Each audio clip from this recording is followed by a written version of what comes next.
Yeah, I'm just taking advantage of an unusually warm December day.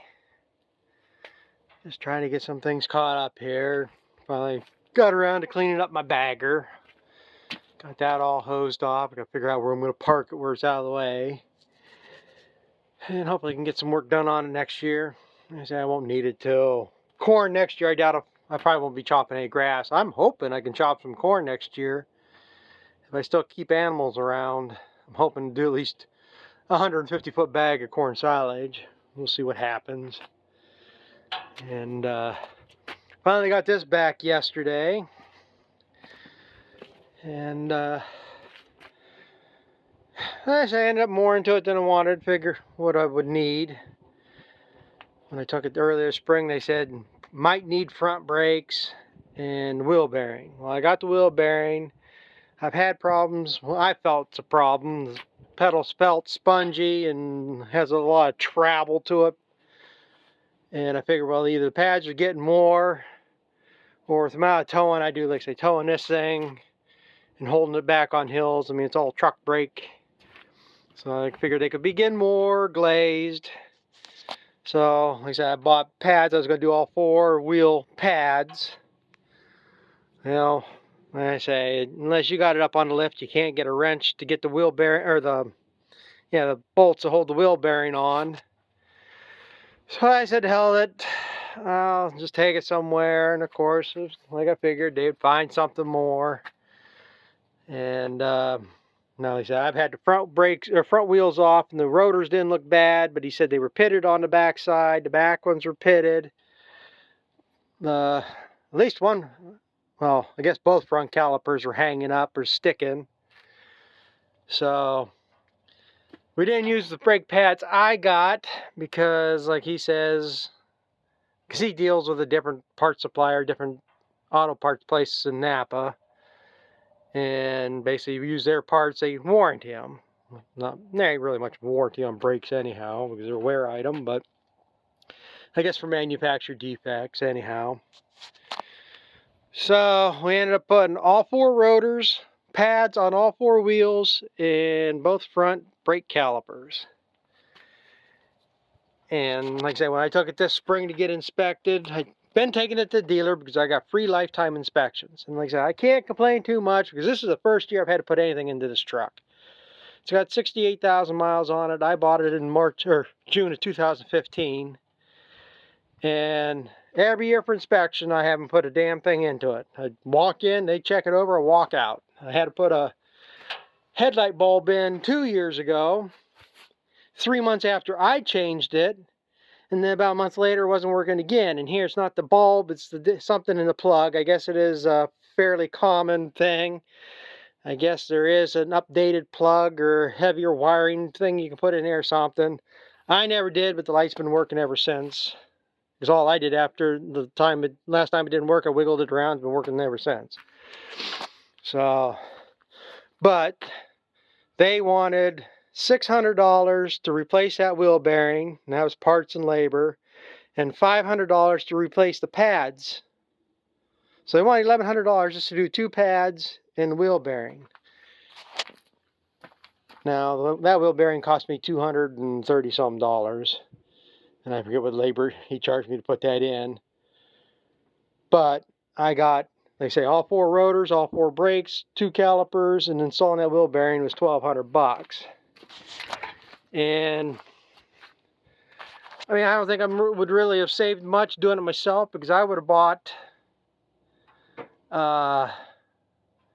I found them rotors were bad, like say, until you pull them off, you don't know what the backside of the rotors look like. If I had seen that and went to rotors, I would have got them through Napa. And they wanted almost $200 for the rear rotors. It was like $185 for the front rotors, so it was almost $800 just in rotors. And then they were about the same price on calipers. Napa was like $86, they were like $93. So, and then he put the pads on, and that's one thing that didn't make much sense. The ones from Napa were $52 that I got, And I looked again, and Napa said it's the same pads on all 4 tires, but on his slip he's got rear brakes one part number for $90-something, and front brakes another part number for $60-something. So I don't understand what went on there, but in the end, for what was paid in labor and stuff, I'm just as far ahead having him do it, put the parts he put on, than me going and getting Napa parts and putting on. So, and for the most part, I really don't think there is much difference between parts, because most of these places, there's only like a handful of places that make the parts, and they'll make them in somebody else's spec, and then they'll put their paint on them or put them in their boxes. Basically the only difference. It's like Wick filters make Napa filters, but the thing they might change in there is the tension on the check valve or something in there. You know, they got to make them just a little bit different, but essentially using the same parts. But one thing I'll never buy again is Fram filters. I've seen several videos on them things, and they cheapen the living hell out of them. There's hardly anything inside them things anymore. So, but no, I had tires rotated, but he only charged $7 to rotate tires, which doesn't make that big of a deal, because they had all 4 tires off anyhow. But I want them changed because these are the front ones, and they are, well, if you run your hand across this, you can feel it's kind of feathering, and it's got more of a round to it. And these back ones are smooth across here. And you can feel a difference in them. So I figured I might as well get that done. So other than that, this thing should be good to go for another year now. It's finally been inspected. It's been on inspection for a year and a half. So, and that only matters if they catch you. And I got caught, and they didn't do nothing about it either. So, what can I say? Not a whole lot of difference you can make out of it. Well, I'm going to go get some hay to feed my heifers and cows tonight. And I'll just make this quick one about this, as boring as it is. I think I got a couple other clips I'm going to throw on here from stuff I cleaned up here a couple weeks ago. I look back and I don't see where I posted any of it, so that's what I'm going to do. I'm going to I'll clip them onto here, and there's a few other things I cleaned up. Say, this time of year it's hard to figure out anything to make some sort of content, so. But I guess get over there, because I'm not going to like this. I got to lift them tarps up over the piles of hay today. I don't have no easy ones to get. So we'll be back. Yeah, I ain't doing much today. Hope everybody had a good Thanksgiving. This will probably be posted way later than it should be, but all I'm doing today is cleaning up a few pieces of equipment. Some I don't need to be power washing all that shit. Gotta get the heaviest stuff off.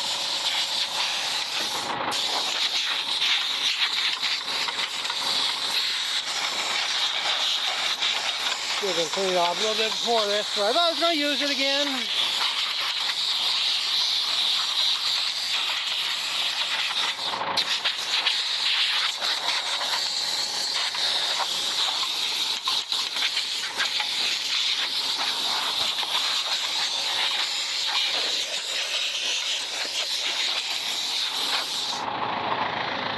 Let's get this stuck somewhere out of the way.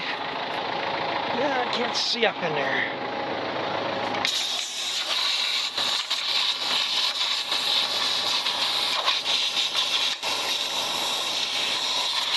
See where the drive is for the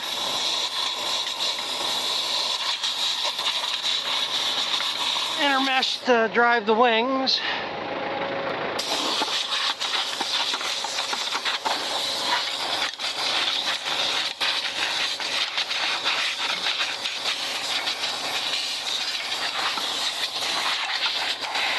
I say sometimes it's best to blow off the heaviest stuff, not worry about it.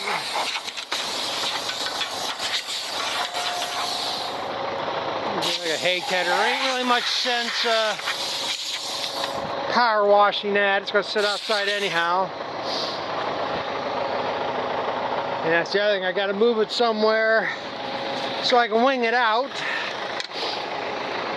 I don't know if it hurt anything or not, but like if this was up in the air, water would get down in behind this plate because it's bowled up like that. And I don't want water sitting in there, and like these arms, water could get down in here. And they are sealed down here. So if you get too much water built up into these, then they would freeze and burst open. So, I usually park it out somewhere, fold it out flat, so I guess water could still get in these, but it'd be kind of hard.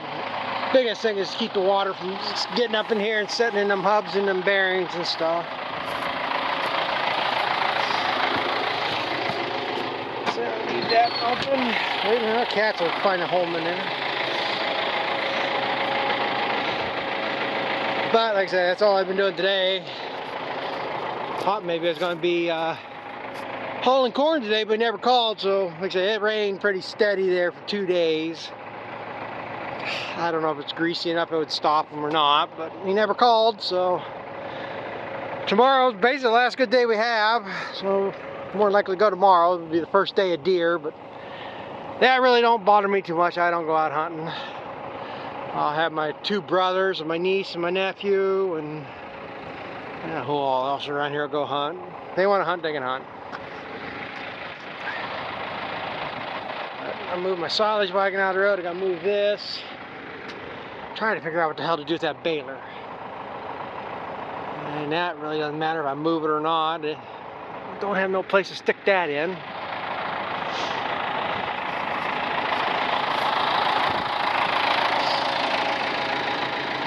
Yeah, like I say, I'm gonna move this where I'm gonna park, figure out where I'm gonna park it, and get this unhooked. Yeah, I say, I guess just stick it out here in the middle of nowhere with everything else.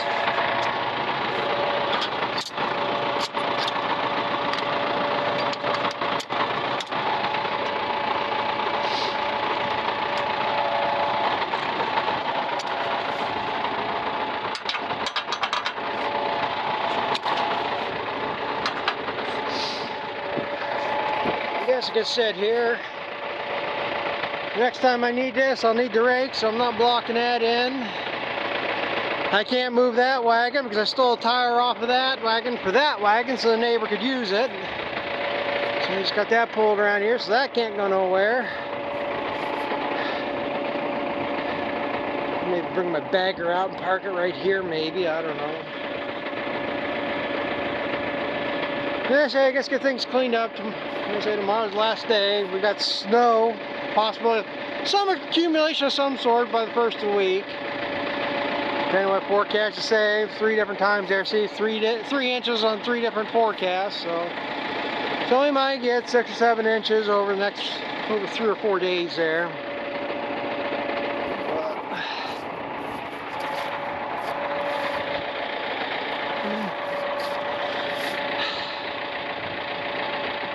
I guess we'll see what else I got to clean up. Figure out what I'm going to do with that next year. If I get corn in, biggest thing I got to do with this, I need gathering chains. Which, if AGCO's parts book is right, I'm not wanting to buy new ones. And the biggest problem I have is this keeps breaking welds right there. I welded it several times and it ran, but I keep breaking it. So what I'd like to do, I guess that is a lot more work than what it looks. I say next spring, if I can find a narrow row picker or a sheller, that this front half is good. This can come off and go on that. I mean, it's a good sheller. I thought about, I think I know where there's a junkyard that's got some of these. And I thought about if I could get this subframe. But that might be a lot more hassle to tear apart. So all this beam up here is all part of it. I just don't know how hard it would be to get this part of it off. That part ain't that bad. That's made to come off.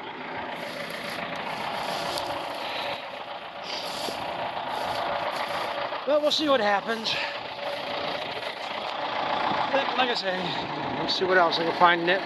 Get moved around. This is one other thing I did earlier too. I brought the white down here. Got this stuck inside. Probably should put this outside and put the baler inside. I don't know, it's half dozen one or the other. I don't think the baler would quite fit in here though. Probably would fit if I took the tongue off it, but I won't go to that extent either. And this just fit in here. Couldn't get it much closer. Could get it ahead just a little bit more. What I should need to do is come in and drive over this way a little bit. That hoop on the front is just hitting into my shield. It'd be nice to have another 2 inches, but it's in here and it's closed. I don't need to start this winter. Doesn't need to move. Like I say, I'll probably. Like I say, most things do set out. I think what's going to happen this winter. That skid steer usually sits out in the back building there where the bale chopper and manure is. That more than likely is going to go back out there. And then since I don't have to come through here every day to feed cows with the mixer and stuff, the Ford can sit down here. Because that's what I'll be using to go over to the other place to bring bales of hay down. So I can go over there and bring 2 or 4 bales down in a day, whatever I need. And if they use a skid steer to feed them. I pretty much need the skid steer to feed that back there. I can put back the tractor and bale spear in the big door, but it's easier to feed where, like, same thing here. I can back the tractor and spear in here and dump the bales on the alley here like I have been. Or, like I say, just stay the hell with it, open up the gates, let all these mix together, get another bale feeder, stick in that corner, and then just put bales of hay out there when I need them. Going to have to do some calculating because I don't know if it's just because of the green hay I've been feeding them back there and that they haven't been going out during the days. The days it's raining, they stayed in, but it's pretty much been a bale of hay for these every other day and a bale of hay for them every other day. So I put 1 bale here and 1 bale down there each day. Well, them rainy days they cleaned up a bale of hay down there in a day. Them green bales I've been bringing in, they've cleaned them up almost in a day. So I was figuring, okay, that's a bale a day between all of them. Well, I might have to figure a bale and a half a day here, which I should have enough feed. Even at a bale and a half, that pile there is about a month. We only need, a little over 6 months yet. The end of November, December, January, February, March, April, May, 6 months. Get into June and I'm baling hay again, or who knows, like I say, the cows might end up down the road before it's done. Just however the world decides to turn out this year, or continue this year, I should say, or beginning of next year. There's things, something major is going to happen here, I think. Either things are going to turn around or they're going to go to the south a hell of a lot more. I don't know which yet. But, take a walk around here, see what else I got. Like some of this stuff, doesn't matter if I put it in or not. Snow plow's going to sit there for a while. I can't, even if we do get snow, I can't put the plow on the truck until I get it fixed here. Got an appointment next month to get this thing finally inspected. It's been on inspection for over a year now. And, but this, I need a wheel bearing in the front here, so there's no way in hell I'd even put the plow on the truck right now if I needed to. But, like I said, I got back blade for that. I got skid steer, so don't need to plow driveways yet. And like I say, I don't think it's going to be the complete end of everything now. We'll still get a little bit of good weather yet, I would think. So, but like I say, I'm gonna walk around here and see what else figure out for today or tomorrow.